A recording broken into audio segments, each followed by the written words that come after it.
आवश्यकता महसूस होगी थी। और उसके बाद ये उसी दिन से प्रयत्नरत है, प्रयत्नशील है कि मुझे वो परमात्मा, वो सुख मिले जिसको मैं छोड़ के आई थी।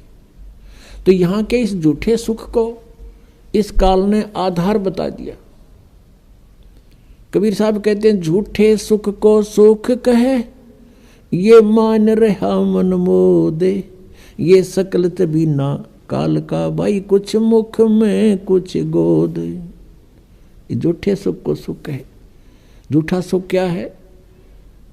पुत्र हो जा, पुत्री होगी, एक कार हो, एक कोठी हो जा, और फिर कोई पोस्ट मिले, या तो कोई अधिकारी ऊंचा बन जाऊं, या फिर कोई एमएलए, एमपी, मंत्री, मुख्यमंत्री, प्रधानमंत्री बनूं, ये आशा रहती है।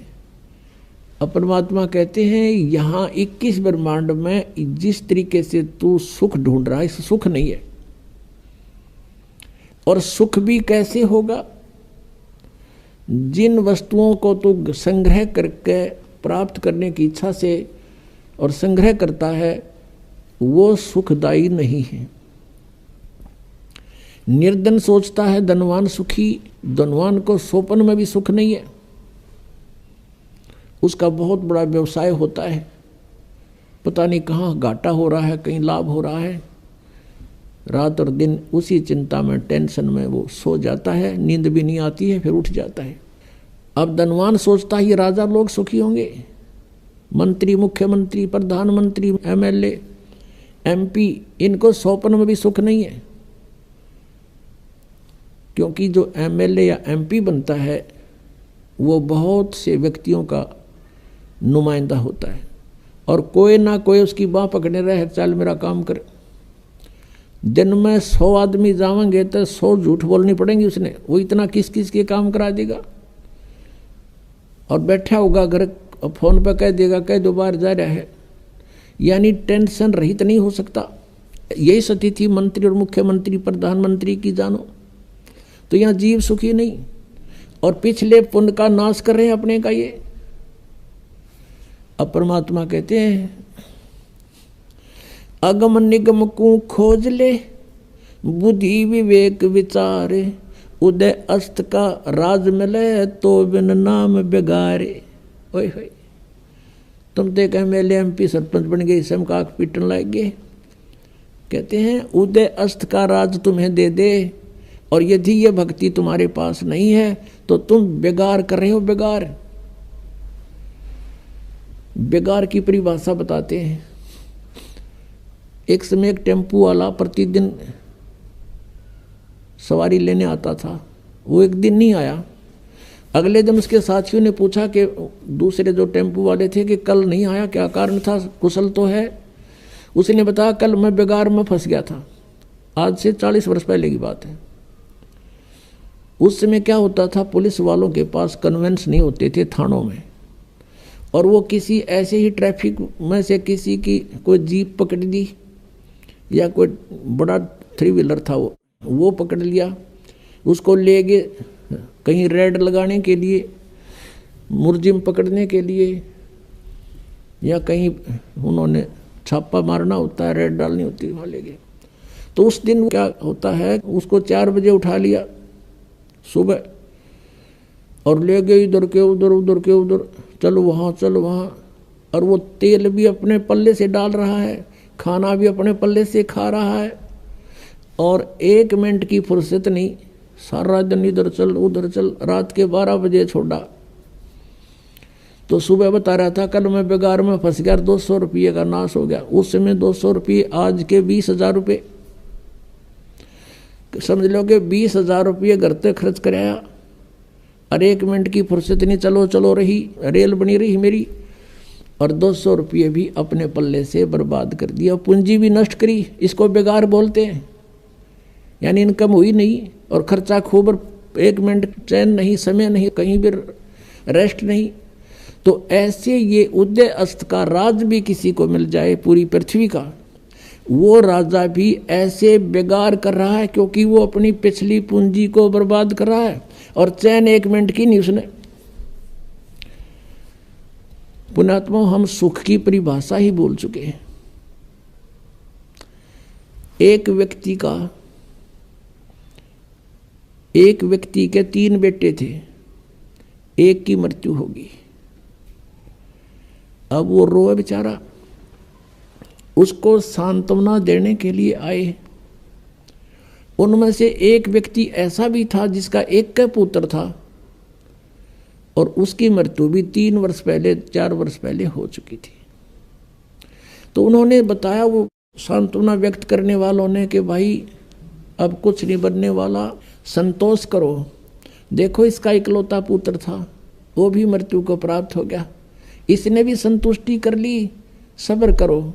उस व्यक्ति को जिसके 3 पुत्रों में से एक की मृत्यु हुई थी, राहत की सांस ली, रोना भी बंद कर दिया। और फिर क्या सोचता है कि हे भगवान, इससे तो मैं ही अच्छा हूँ, इससे तो मैं ही सुखी हूँ, मेरा तो 2 और बच गए हैं, इसका तो एक ही था और वही मृत्यु को प्राप्त हो। बताओ, इससे उसने क्या मिल गया? क्या वो लड़का जीवित हो गया? तो ऐसे हमने अपना इस सुख की परिभाषा बदलनी पड़ रही है मजबूरी में। एक व्यक्ति कह रहा था कि मेरी पुत्री का जन्म हुआ, जन्म होते ही उसके गुदा नहीं थी, बड़ा चिंतित हुआ, खाना पीना छूट गया, इतनी टेंशन पूछो मत। हम ले गए मेडिकल में, सरकारी हॉस्पिटल पीजीआई में, उन्होंने एडमिट कर ली लड़की। वहाँ देखा 4 केस और थे ऐसे ही, फिर मुझे संतुष्टि होगी, ओहो चलो ये और भी है ऐसे ही। बताओ उसकी लड़की का कौन सी गुदा लाएगी उनको देखने थे। तो ये हमने न्यू देख लिया, और दुखी है तो हमने कोई चिंता नहीं, हम भी दुखी हैं, तो वो दुख को सुख मान लिया। तो परमात्मा कहते हैं झूठे सुख को सुख है ये मान रहा मनमोद, और ये सकल चबीना काल का, और कुछ मुख में कुछ गोद। अब परमात्मा कहते हैं जहां तुम जिस लोक में और जिन स्वर्गों में तुम सुख खोजने चले हो, वहां सुख नहीं है। परमात्मा कहते हैं आगे गए ना बावड़े, रहते भी सब जान, बिन साहेब की बंदगी कहीं ठोर ठिकाना ना। कि जो पहले चले गए तुम्हारे यहाँ से, उन्होंने तो आके तुम्हें कुछ बताया ना, हमारी केबरन मैटी हुई, और बाकी बच रही है भी ऐसे ही चले जाएंगे। बिन साहेब की बंदगी भक्ति की तो ठोर ठिकाना ना। क्या बताते परमात्मा? जैसे मोती ओस का ऐसी तेरी आवे, गरीब दास करो बंदगी भाई बहोर ना ऐसा दाव। अब जैसे आप जी का मनुष्य जीवन है, मनुष्य जीवन में किसी ने पुण्य भक्ति की, पुण्य के साथ यहाँ पाप भी साथ डिपॉजिट होते हैं, पुण्य कम बनते हैं पाप ज्यादा बनते हैं। ये ऐसे अक्षेत्र में आप रह रहे हो। जैसे आप जी यहाँ ऐसा स्थान है, जैसे एक कोई फील्ड होता है, खेत है, और उसमें कुछ भी ना जो है, ना उसकी गुडाई करो ना उसको संवारो, उसमें अपने आप घास फूस अड़ंगा कुबाड़ इतना उग जाएगा दिखे नहीं धरती, और उसमें हमने खाने योग्य अपना अन्न प्राप्त करने के लिए, कनक बीजने के लिए उसमें कितनी मेहनत करनी पड़े है। पहले तो अड़ंगा काटना, फिर उसको हल या ट्रैक्टर से गुड़ाई करनी, जो उसको बाना, और फिर उसमें खर्चा लग गया, मेहनत और परिश्रम लग गया, और फिर उसमें खाद बीज डाला वो भी पैसे से, खाद डाला वो भी बोल, फिर सिंचाई करी उसका भी टैक्स, यानी इतना कुछ खर्चा करके जब वो 2 दाने प्राप्त हुए, और वो घास आप पर जाम गया, उसमें डंगा जिसकी कति आवश्यकता नहीं थी। तो ये ऐसा क्षेत्र है जहां हम रह रहे हैं।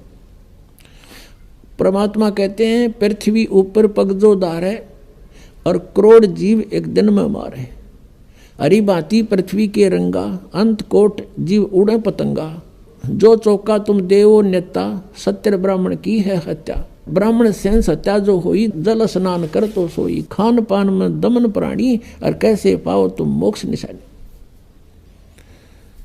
कि एक तरफ तुम पुण्य कर रहे हो, इसके पैरेलल आपके पाप भी हो रहे हैं, और आप जी को दोनों का ही भोग प्राप्त होगा।